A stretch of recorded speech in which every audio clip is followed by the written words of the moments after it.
Hello and welcome to the Afl Riverina show. Another exciting round of footy over the weekend, some surprising results. I'm your host Simon Anderson, and joining me at the desk to go through all of round 7's fixtures is Paul Habel, Southern New South Wales Community Footy Manager. Thanks for joining us, Paul.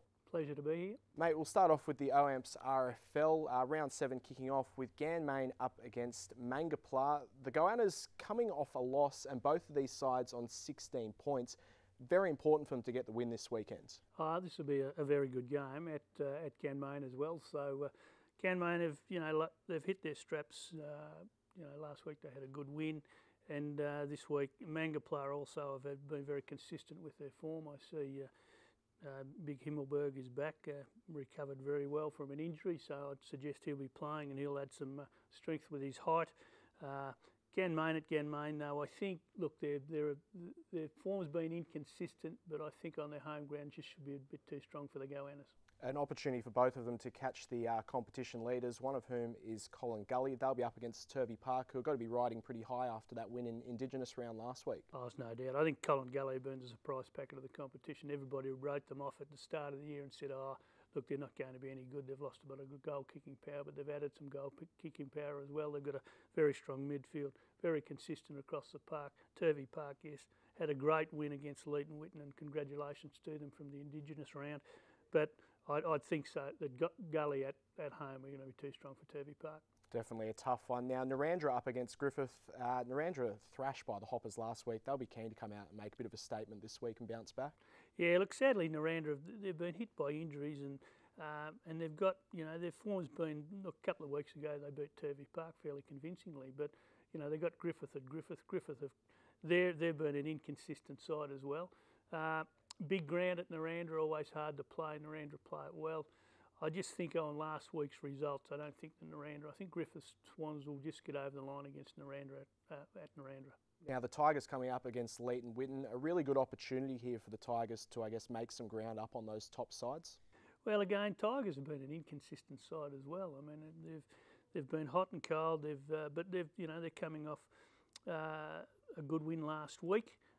And of course this week up against Leeton Whitten, who, talking to their president Michael Fraser last night, really hit hard by injury, and I'd suggest those injuries will really hurt in the next few weeks, and Tigers' consistent form will get them across the line against the Crows. Some great matchups there. We'll move over to the OAMPS Farah League, that one kicking off with Temora up against CSU. Now, Temora had a chance to win their game on the weekend, missed out on a kick on the final siren to be able to get that win. You've got to think that maybe CSU might feel their wrath this week. I think I feel sorry for CSU this week. Temora, yes, they'd be smarting after the loss, but great for the competition to see East Wagga probably play to their potential. But I'd suggest that Temora, they've got some good goal-kicking power. They've got a really good midfield, very strong down the back line. CSU are having a different year, but I'd suggest that Temora are far too strong. But good on CSU. They keep turning up every week, and they're having a crack. So I'd suggest Temora by a fair bit. By a bit. East Wagga, who got over the top of Temora, spoke to their coach Gab McMahon during the week. He said that they can improve further, which again is a good thing for the competition. They're up against the Rock. How do you see that one playing out? Should be a great match. Home ground advantage for the Rock. Look, they've lost some midfield power. They've lost a number of players in the off season. Look, I think they're middle of the road. There's no doubt about that. Pooper's been very consistent as their captain coach. Eastern Hawks will take a lot out of their win last week. There's no doubt about that. Obviously, they've got some goal-kicking power back with Mark Geppert up there. Absalom's been very good. But I think even that it's at the Rock, I think East Wagga will continue on their winning way and beat the Rock at home. And one of the other interesting things to come out of that result with East Wagga and Temora is that Temora's surrendered the competition lead for, I think, the first time since round 2. That now goes to the Bombers. They're up against the Jets. Probably a good opportunity for the Bombers to, I guess, make a mark on the competition. Look, the Bombers have been, again, they were in the game against Temora up to three-quarter time. They ended up being beaten by about 50-odd points, but they just got lazy in the last quarter, and a good side against Temora will always take advantage of that.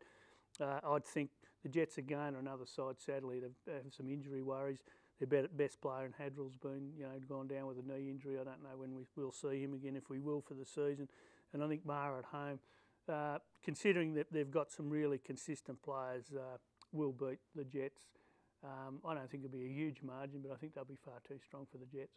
Probably one of the hardest ones to tip and probably one of the games of the round. North Wagga up against Colliambly, a pretty similar situation to Ganmain and Mango in the RFL, both sides sitting on 16 points. A really good opportunity to stay with those teams at the top of the table. Oh, there's no doubt this is the match of the round. I mean, at North Wagga as well. I know the ground's probably going to get knocked around a little bit with the wet weather this week, but the centre is a bit of a starting to get chopped up a bit. But look, young Nathan Dowdle, their captain coach, is having a fantastic year, and he's my dark horse for the medal at this stage. I think he's been very consistent.